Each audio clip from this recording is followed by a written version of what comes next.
Okay, let's unpack this. Right now, we're taking a deep dive into your source material, centered around Jeff Hawkins' book on intelligence. Exactly. And our mission here isn't just a book report. We want to really dig into Hawkins's core ideas about what intelligence is fundamentally. Yeah, and get into his perspective on how the brain, specifically the neocortex, Mm-hmm. actually works. Mm-hmm. And then what does that all mean for, building genuinely intelligent machines?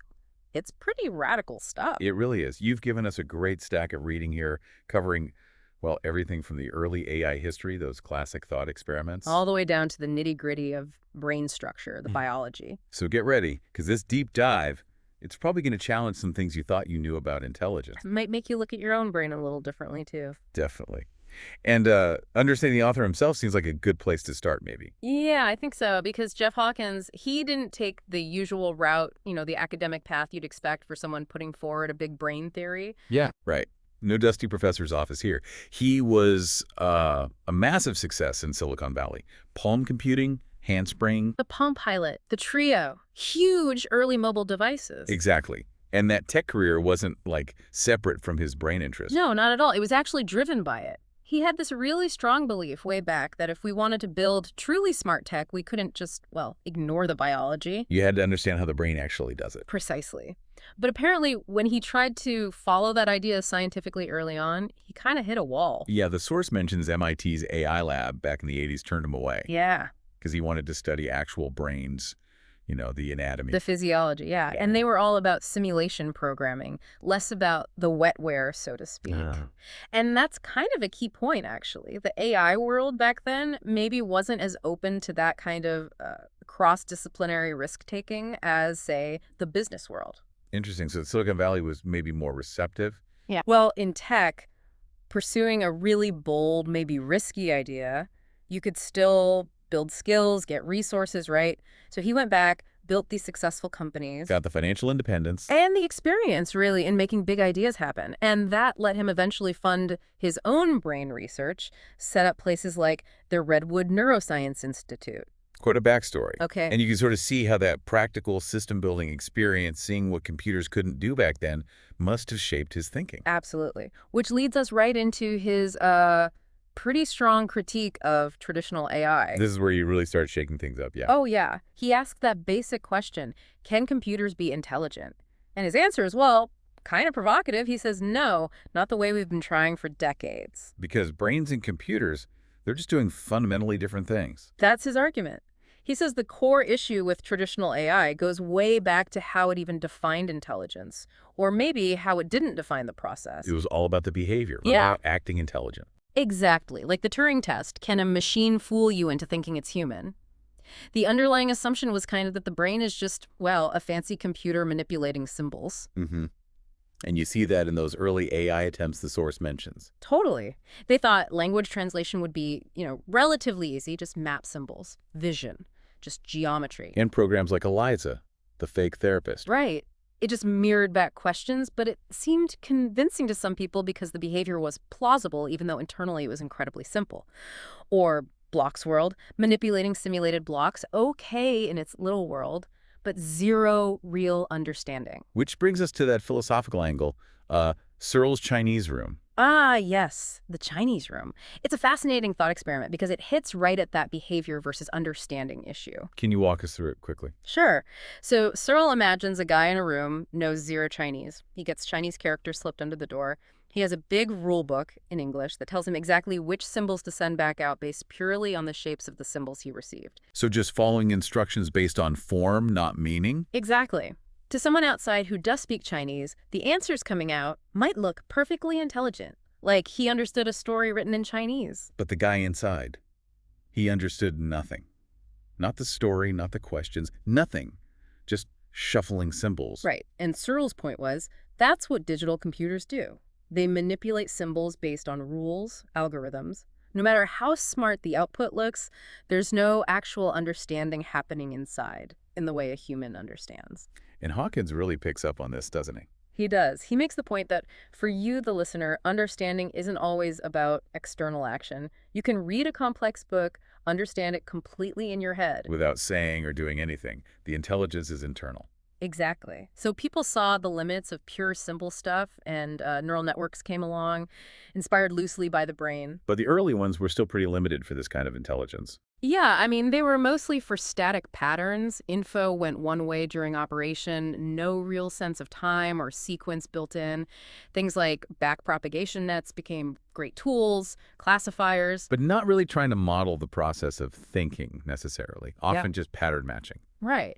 Though you mentioned one early idea, Hawkins did see promise in auto-associative memories. Why were they different? Well, they had feedback loops, and crucially, they could store and recall sequences. Like, give it the start of a melody, it could complete it. That sequence part really clicked with Hawkins' ideas. Okay. And this ties into that philosophical view, too. Functionalism. Right. Functionalism, the idea that mind is about the organization, the function, not the stuff it's made of. Like chess is chess whether you use wood pieces or salt shakers. Exactly. Yeah. Or if you replaced your atoms one by one, you're still you because the organization is the same. Applied to AI, it meant mind is like software, brain is hardware. And the specific brain hardware doesn't really matter for the mind software. That was the standard AI view. You could run the intelligence program on a brain or a computer. But Hawkins says, wrong turn. Completely. He argues that's exactly where AI went off track. The brain's specific biological hardware, its structure, how it works, that is fundamental to intelligence. You can't separate the software from that specific hardware. Not if you want real intelligence. And that leads right to his main point, his core thesis, really. Which is? That if we want to build genuinely intelligent machines, we absolutely have to crib heavily from nature's engine of intelligence, the neocortex. So the blueprint is biological. We need to copy the brain's design. That's the essence of it. Okay, so this is where it gets really, really interesting then. If the biology is key, Hawkins offers this whole new framework for what intelligence even is. Yeah, forget just focusing on behavior. He says intelligence is the capacity to remember and, crucially, to constantly predict patterns in the world. Use that altered door example, right? It's simple but powerful. Think about a door you use every single day. Now imagine someone changes something tiny.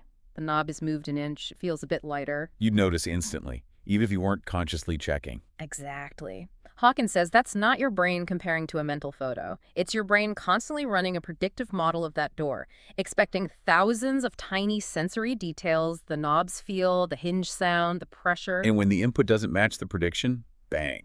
Alarm bells. That's the feeling, that jolt of surprise. Or like missing a step you thought was there. Your brain predicted solid ground. Or hearing a song you know and kind of hearing the next note in your head just before it plays. Yes. Or even when a constant noise, like construction outside, suddenly stops. You notice the silence, even if you weren't actively listening before. Your brain predicted the noise would continue. So intelligence isn't really about the output, the action. It's this ongoing internal prediction machine. It's the process, taking in patterns, storing them as memory, using memory to predict what comes next, constantly. To know something, in this view, means you can make predictions about it. So understanding is prediction. That's the internal measure, yeah. Okay, but what about behavior? We usually think intelligent beings do smart things. Behavior comes from the intelligence, but it doesn't define it. The memory prediction system lets us use our abilities more intelligently. Not so. By predicting the likely results of different actions in a situation. The system can then choose the action most likely to work based on all those learned patterns and predicted outcomes. It's prediction guiding action. That feels, like a totally different way of looking at it than the old behaviorist AI. And it all comes back to the brain's biology. Exactly. And Hawkins is very specific about which part. He calls himself a neocortical chauvinist. Meaning he thinks the neocortex is the seat of intelligence. Understand that, and you understand intelligence. We don't need to replicate, hunger or emotions or the whole complex human package just for intelligence itself. Kind of like Francis Crick's idea. The mind is just what the brain does. The astonishing hypothesis. It's all physical brain cells and their connections, no magic dust. And he uses those visualizations for the cortex like a folded dinner napkin. Yeah, to show it's a big sheet crammed in the skull. And then thinking of it like stacked pancakes emphasizes the layers, the hierarchy, and that crucial two-way information flow up and down. Right. And what's the brain actually working with? Inside the skull, it's dark, it's quiet. Totally dark and silent. Everything we experience, sight, sound, touch it all, arrives as electrical signals, patterns of spikes firing on nerve fibers, on axons. So to the cortex itself, it's all just patterns. Sight patterns, sound patterns, touch patterns. Fundamentally the same kind of data. That's the idea, just spatial and temporal patterns, which leads to those, frankly, almost unbelievable examples of how flexible the cortex is. Like Eric Weinmeier, the blind climber, learning to see with his tongue. Yeah. A device sends patterns from a camera to his tongue. At first, it's just weird sensations. But with training, his brain starts interpreting those tongue patterns as visual images out in space. Wow. Or that ferret study. Rewiring vision to the hearing part of the brain. They rewired the input in newborn ferrets, sent visual signals to the auditory cortex, and incredibly, that part of the brain learned to process vision. So the cortex is like this general-purpose pattern machine. It doesn't care where the patterns come from, as long as they're consistent. Pretty much. Eyes, ears, tongue chip. If there's learnable structure, predictable sequences over time, the cortex seems able to build a model of it. Okay, so it's a pattern processing prediction engine. Yeah. What are the absolute key features of its memory system that let it do this? Hawkins points to three main things. First, it has to store sequences of patterns. Experience isn't static snapshots. It unfolds over time. Makes sense. Like remembering a melody, not just a single chord. Exactly. Second is auto-associative recall. This is huge. It means you can retrieve a whole memory from just a piece of it, or even a distorted version. Like smelling something and a whole childhood memory floods back. Prost's Madeline. Perfect example. Or understanding someone in a noisy room, your brain fills in the gaps based on context, predicting the missing words. Okay. Sequences, auto-association. Well, what's the third? Invariant representations. This is maybe the trickiest, but most powerful. It's how we recognize something even when the specific input varies wildly. Like recognizing any dog as a dog, whether it's a poodle or a Great Dane seen from the front or side. Or a melody played on a piano versus a guitar. Precisely. That's Plato's old problem, right? How do we form these stable concepts? Hawkins argues the cortex solves this with its hierarchy. The layers again. Yeah. As patterns flow up, sequences that are predictable at lower levels get sort of collapsed or summarized into more stable, abstract, invariant representations higher up. The concept of dog, or that specific melody, lives higher in the hierarchy, detached from the specific sensory details. But then how do you recognize a specific dog?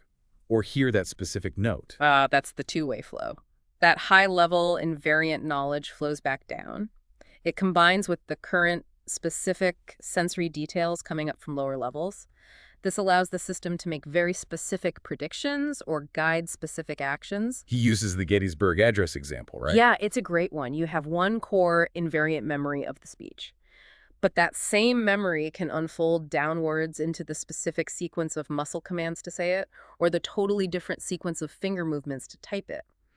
You reuse lower-level stuff like word representations in many different higher-level sequences. So it's not just storing facts, it's storing these dynamic, hierarchical, predictive models. Exactly. And inside each cortical area, he talks about columns as maybe the basic units doing this prediction. Input comes into layer 4, kind of voting on the pattern. Sequences get learned through strengthening connections. And layer 1, the top layer, seems key for getting that feedback from higher up the invariant concepts. And mixing it with the local sequence stuff to make specific predictions. Right, and allowing for branching, like, am I predicting the spoken version or the typed version of the address? You need both the high-level concept and the current context intent. And you can really see how this fits with learning, can't you? Oh, yeah. When you first learn something, say reading, it's slow, conscious, involves higher levels recognizing letters. With practice, recognizing letters, then words, then whole phrases becomes automatic, faster. Push down the hierarchy. Exactly. Handled by lower, more specialized levels.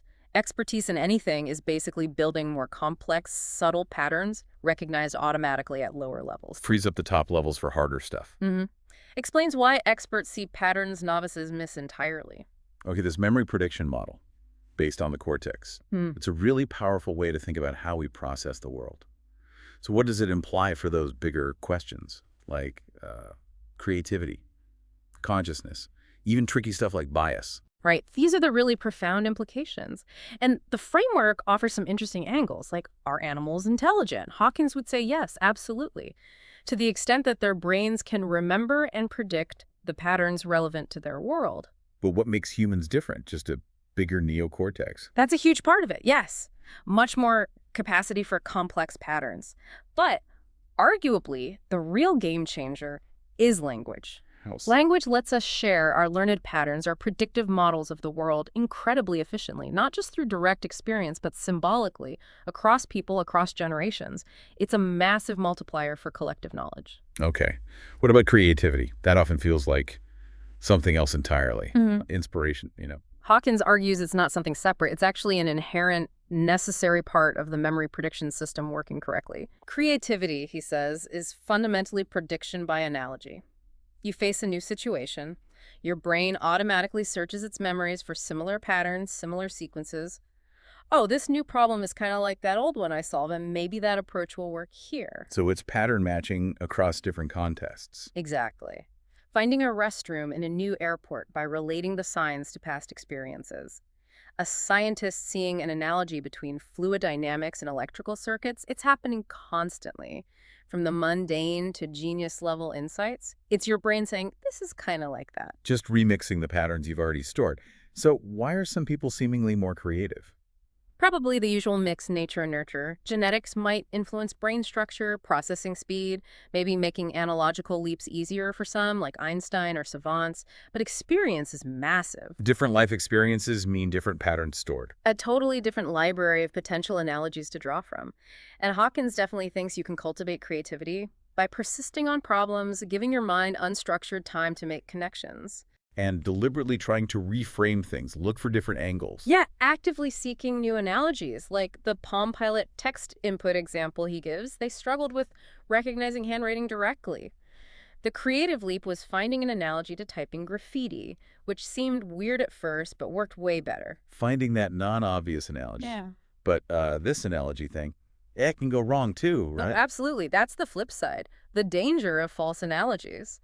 Kepler's beautiful model of planets and platonic solids, elegant analogy, but wrong. And the brain's drive to find some pattern, even a wrong one. That's a crucial point. If there isn't a clear, consistent, true pattern available, the brain might latch onto a weak analogy or a spurious correlation if it offers any predictive power, however flimsy. And that could be the root of superstition, pseudoscience. Exactly. Or even things like bigotry and intolerance. They can stem from faulty pattern recognition, from generalizations based on limited or biased data, forming false, harmful analogies about groups of people. Wow, that's a significant implication. Okay, what about consciousness, the big mystery? Another huge one. Hawkins offers a perspective suggesting consciousness is basically what it feels like to have a cortex running its predictive model. He kind of breaks it down. Into what? Well, there's everyday consciousness, which he links strongly to declarative memory, the stuff you can recall, talk about, weave into your story of yourself. If you can't remember it declaratively, did it happen consciously? Like that memory erase your thought experiment. If you acted but have no memory, you might feel you weren't conscious. Right. It suggests a deep link between our sense of ongoing consciousness and our ability to form and access memories within our world model. Then there are qualia, the raw, subjective feelings, the redness of red.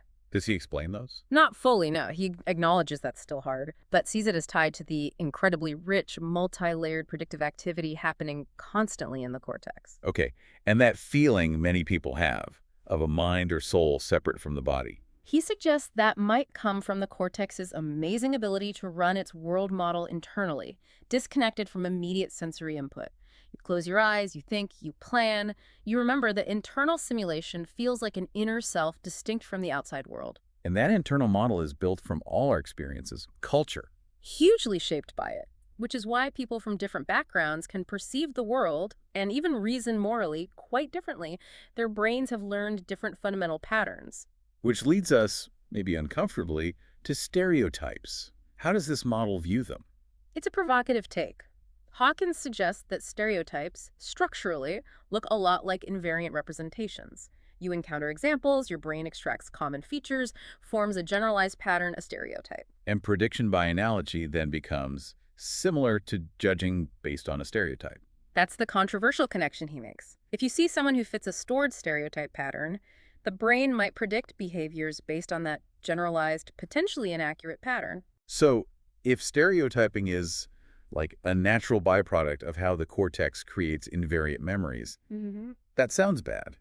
How do we fight harmful stereotypes? Well, he doesn't argue we can just switch off the brain's fundamental pattern matching mechanism. That seems impossible. So what's the solution? He stresses the importance of higher-level cognitive functions layered on top, teaching critical thinking, promoting empathy, encouraging skepticism about our own brain's generalizations. So using our conscious reasoning to evaluate the brain's automatic predictions. Exactly.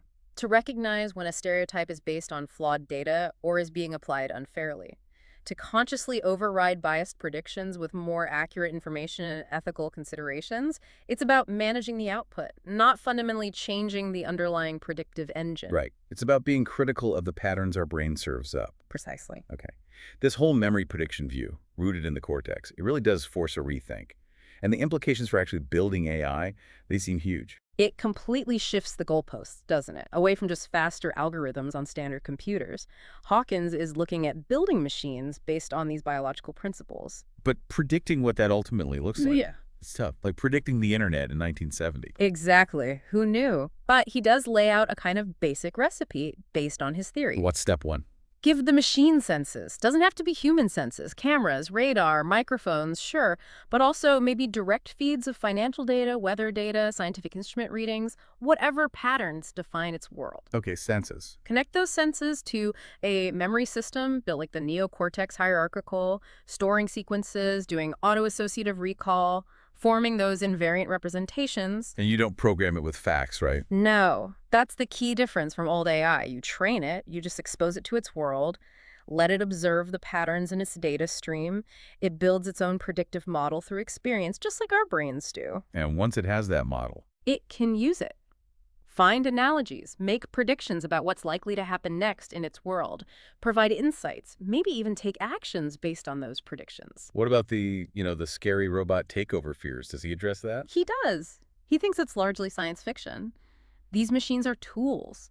They don't need human emotions, survival drives, all that messy biological stuff to be intelligent in this predictive sense. Replicating all that would be incredibly hard anyway. And pointless for just intelligence. The risk, he argues, isn't the machine suddenly developing malice. It's humans misusing these incredibly powerful predictive tools. We control the goals, the data, the off switch. That smart car example helps make it concrete. Yeah. Imagine a car with sensors trained on countless hours of traffic data.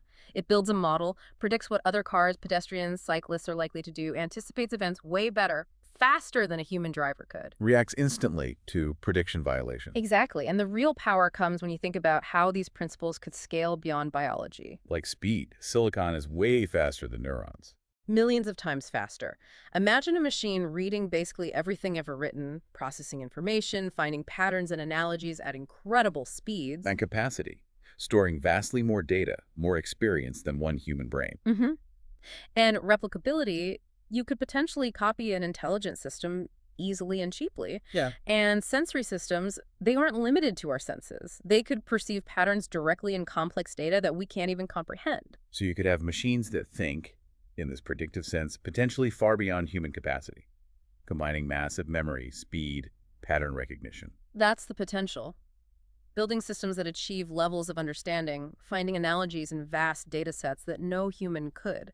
Maybe even linking these systems together into larger hierarchies for even deeper insights. So, okay, wrapping this up, we've taken a pretty deep dive into Jeff Hawkins' idea that intelligence isn't really about behavior, it's this internal process of memory and prediction. Yeah, and how that process seems fundamentally tied to the specific hierarchical structure of the neocortex. We've seen how this viewpoint gives us a different lens on things like creativity, maybe even consciousness. And forces us to think about how fundamental brain processes, like forming generalized patterns, might relate to things like stereotypes and bias. And looking forward, it suggests a path to intelligent machines that's radically different from traditional AI. Not scary humanoids, but powerful tools built on biological principles. Tools that could scale beyond us in speed, memory, and the kinds of worlds they can perceive and predict. The possibilities are, well, kind of staggering to think about. Absolutely. So here's maybe a final thought for you, the listener, to take away. If our whole sense of reality is basically this predictive model our brain constructs based on patterns it detects. And if that same pattern matching analogy finding mechanism can lead us to both brilliant insights and flawed conclusions or harmful stereotypes. How certain can we ever really be about our own model of the world? How do we make sure our predictions, our understanding, are based on, well, truth and careful thought, rather than just ingrained patterns, habits, or the inherent biases of this predictive system? What stands out most to you from this deep dive into intelligence as prediction?